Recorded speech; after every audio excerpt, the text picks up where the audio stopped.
A man has been taken to hospital with serious injuries after multiple people have been stabbed on a train in Huntingdon. And 32-year-old Anthony Williams from Peterborough has been remanded in custody. The BBC has obtained an image of Anthony Williams in a barber shop in Peterborough.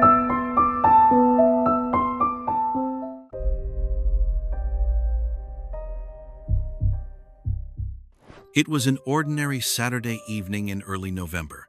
The kind of evening that smells faintly of rain and diesel when city lights start to blur through train windows.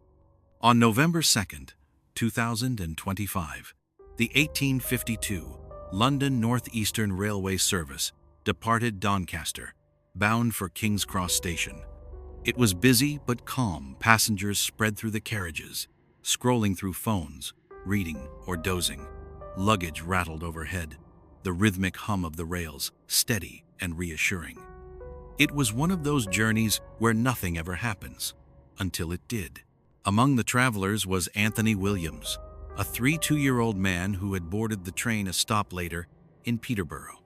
He sat by the window, alone, a plain man in dark clothes. No one looked twice at him. He didn't speak, didn't make eye contact, didn't even glance out at the passing countryside. He looked like every other weary commuter. But inside his jacket, hidden beneath layers of fabric, was a kitchen knife, long, sharp, and terrifyingly ordinary. To the people around him, he was invisible. To himself, he was surrounded by enemies. At 7:39 p.m., as the train picked up speed, Williams rose from his seat. He didn't shout. He didn't threaten. In one silent, horrifying motion, he drew the knife and plunged it into the chest of the man sitting across the aisle. Screams filled the carriage. Passengers bolted upright. Blood sprayed across the seats, the floor, the windows. The hum of the train drowned under chaos, shouts, crying, the metallic clang of dropped luggage. Williams turned and attacked again and again. No one understood what was happening. There was no warning, no motive, only violence. 11 people were injured before it was over. Those who survived later described his face as blank, detached, almost calm. He wasn't enraged. He wasn't panicking. He was focused, as though he were carrying out something he believed necessary. One elderly passenger tried to fend him off with an umbrella. A young woman shielded her partner and took a deep cut to the shoulder. A train steward, rushing to intervene, was stabbed multiple times and collapsed near the exit door. The carriage became a trap, a narrow corridor of fear and blood. Some passengers cowered under seats, whispering prayers. Others tried to climb over one another toward the doors, but there was nowhere to go. The train conductor, realizing the magnitude of what was happening, immediately called emergency services and ordered the driver to slow down and divert to the next possible stop, Huntingdon Station. Those 5 minutes felt endless. The train lights flickered. The air was thick with panic and disbelief. Passengers pressed against the windows, staring into the darkness outside, desperate for any sign of help. At 7:44 p.m., the train screeched to a halt. Armed officers stormed aboard. Williams was standing near the doors, his clothes soaked in blood, the knife dangling loosely from his hand. He didn't resist. He dropped the weapon when ordered to and simply asked, "Did I stop them?" That was all he said. He showed no emotion, no understanding of what he'd done. In the following hours, Huntingdon Station became a crime scene. Sirens echoed through the night. Stretchers rolled out under blinding white lights. Shocked passengers sat wrapped in foil blankets, some crying, some staring blankly into space. 11 people were hospitalized. One railway employee remained in critical condition for days. The nation woke up the next morning to the headline that would dominate the week: Blood on the 1852 to London. As police dug into Williams' background, they uncovered a disturbing truth. He had no criminal record, no extremist connections. He wasn't part of any group, nor did he harbor political motives. He was, in the simplest but saddest sense, a man who had fallen through the cracks. Diagnosed with paranoid schizophrenia years earlier, Williams had been under psychiatric supervision until mid-2024. Then, He stopped attending appointments. He stopped taking medication. Neighbors reported strange behavior, pacing at night, talking to himself, claiming his flat was bugged. But each report was logged, noted, and quietly forgotten. There were too few staff, too many cases.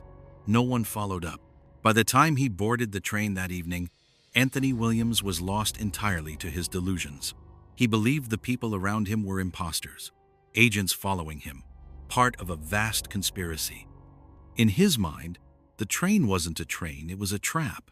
His actions weren't acts of aggression, they were acts of survival. At least, that's what his mind told him. The trial began amid public outrage. Williams appeared pale and distracted, whispering to himself as the charges were read. He was charged with 11 counts of attempted murder. The prosecution painted the picture of a violent, dangerous man. The defense, however, called psychiatrists, who testified that Williams was deeply psychotic at the time of the attack. He was not in control of his thoughts or actions. One expert described his mind as a world collapsing in on itself. He truly believed he was defending his life.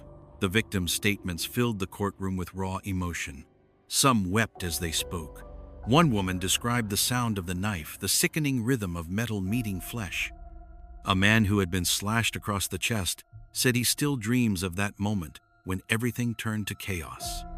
Another survivor described the unbearable silence after the screams stopped, when everyone realized it was finally over. They talked of fear, guilt, and the endless anxiety that now followed them onto every train. In the end, the court ruled that Anthony Williams was not criminally responsible for his actions. He was found not guilty by reason of insanity and sentenced to indefinite detention at Broadmoor Hospital, a high-security psychiatric facility. Doctors testified that his condition was severe and that he remained a danger to himself and others. He would stay there until psychiatrists determined he posed no threat, something that they admitted might never happen. For the survivors, justice felt incomplete. There was relief that he would never walk free, but frustration at the system that had failed to act before it was too late. The case became a catalyst for national debate about mental health in the UK. Politicians promised reforms. Newspapers ran stories about funding cuts, overworked caseworkers, and the ghost patients lost in a collapsing system. Experts called the incident a tragedy not just of violence, but of neglect.